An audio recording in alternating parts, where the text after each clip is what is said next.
Da mesma maneira como as lavadeiras lá de Alagoas fazem seu ofício.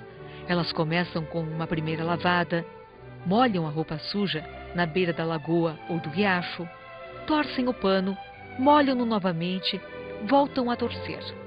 Colocam um anil, ensaboam e torcem uma, duas vezes. Depois enxaguam, dão mais uma molhada, agora jogando a água com a mão. Batem o pano na laje ou na pedra limpa e dão mais uma torcida e mais outra. Torcem até não pingar do pano uma só gota. Somente depois de feito tudo isso é que elas dependuram a roupa lavada na corda ou no varal para secar. Pois quem se mete a escrever devia fazer a mesma coisa. A palavra não foi feita para enfeitar, brilhar como ouro falso. A palavra foi feita para dizer.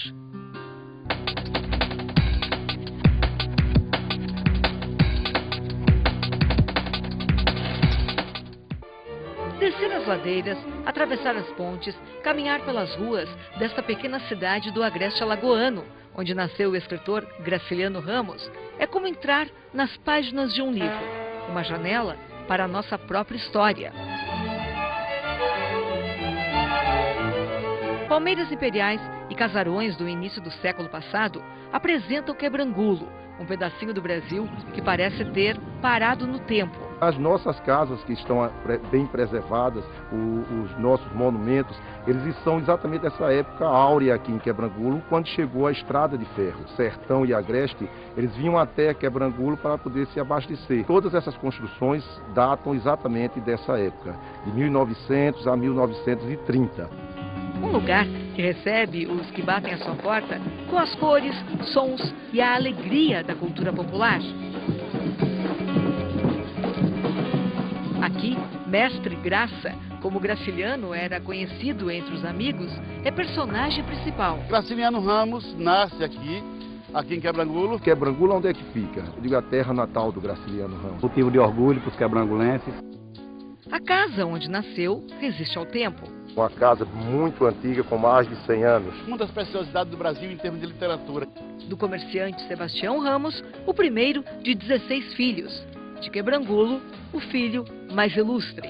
Em cada palavra, eternizada no papel, um sopro de vida à realidade, aos contornos e contrastes do homem nordestino, do ser brasileiro. E é esse homem que, por escrever tão fácil, por escrever tão simples, tão fácil, e por dizer a nossa cara, ele foi traduzido em todas as línguas do mundo. Ele era uma figura insinuante, ele era vanguarda, ele tinha a última palavra. Palavra de pouca sonoridade. Quebrangulo ainda não teve sua origem totalmente comprovada, mas neste caso, as versões popular e científica não discordam totalmente. Um município importantíssimo, Terra de Negro, Quebrangulo. Quebrangulo, né? Que deu origem à cidade, um chefe também de quilombo, a exemplo de Zumbi, lá em União dos Palmares. Imagine Quebrangulo derivado de um dialeto de Angola, de Okubungolola, significa matador de animais, matador de porcos. Daí, esse nome designa uma amontoada de pessoas que faziam caça. Exímio caçador, e esse era o nosso líder negro. Terra de negros, que na mistura hoje forma o povo brasileiro. É neste chão que a caravana constrói mais um capítulo da sua história. O professor vai ficar com essa turma aqui, eu fico com a outra turma lá.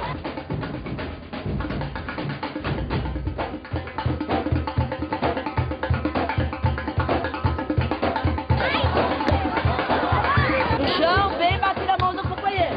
Uma fila só aqui, um atrás do outro.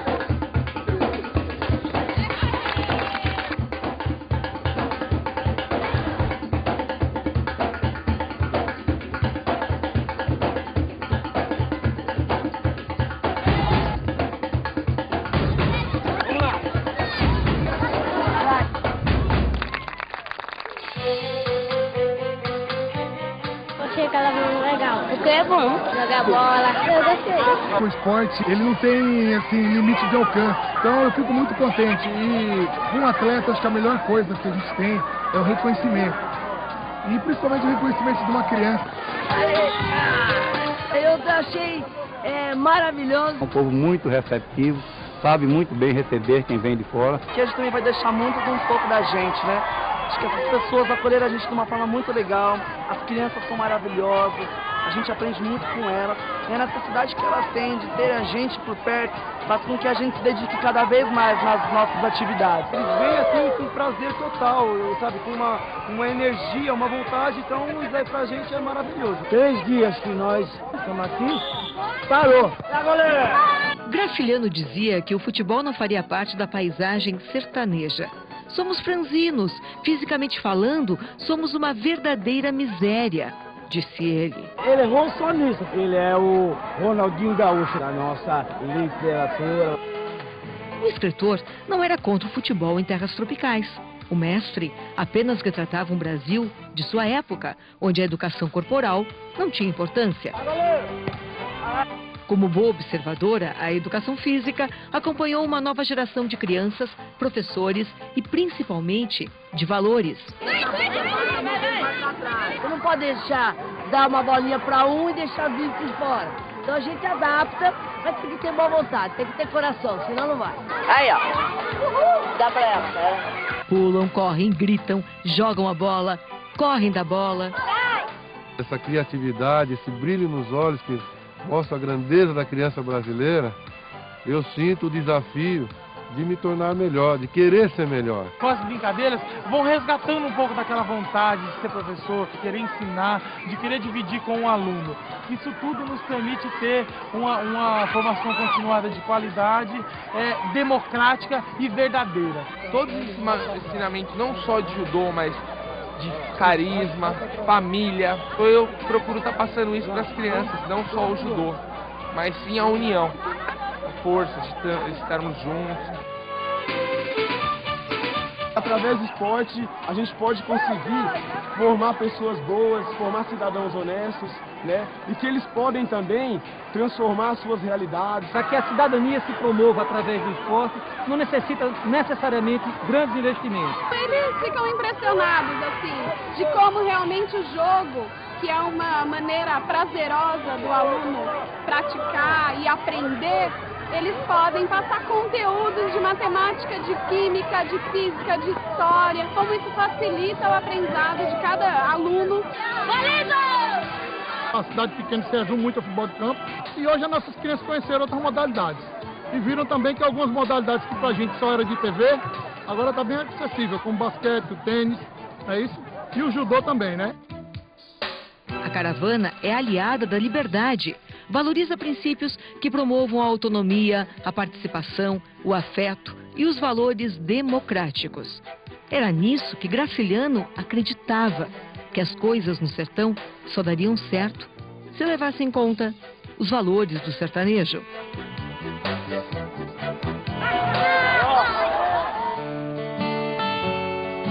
A educação do esporte andam de mão dada.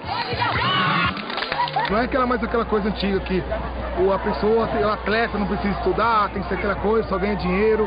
É prata pro Brasil! Para o atleta, eu acho que a pior parte é a hora de parar. E a gente acha que o corpo da gente vai mais não sei quantos anos. Eu parei com as pessoas que eu gosto, foram os meus amigos do revezamento lá, e essa parte pula aí que eu não gosto de falar muito dessa parada aí.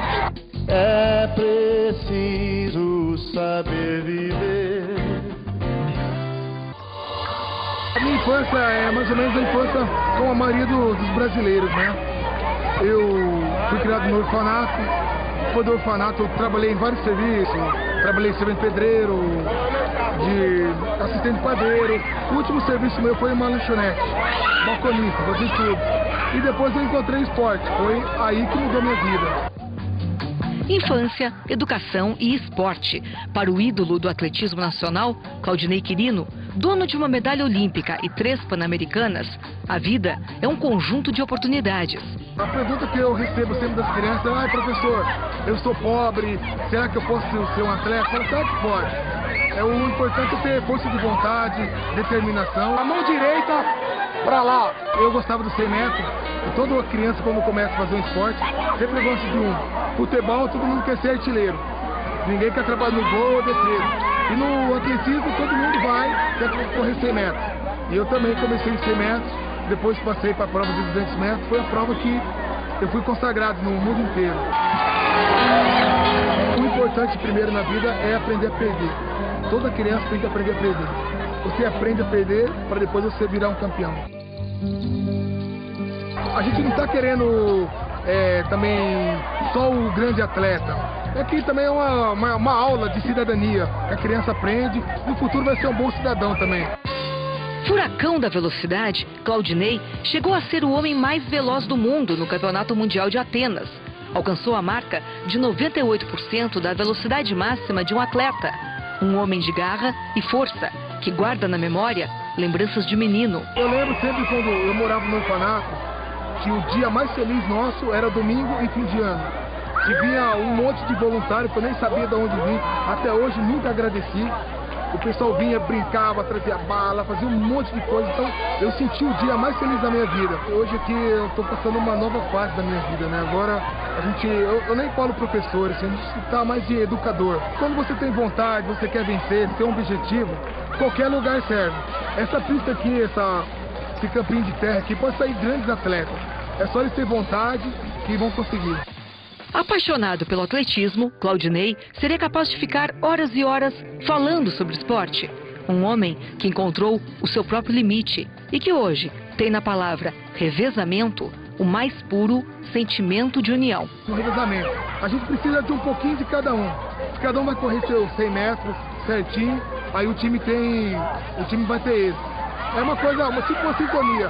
Então é essa hora que mostra, porque eu tinha um tempo muito bom de 200, o outro no 100, o outro no 400. Então a gente junta todo mundo um pouquinho, é aquela coisa, que a união faz a força. Por isso que é trabalho em equipe. Isso aqui é que defendeu o Brasil de verdade.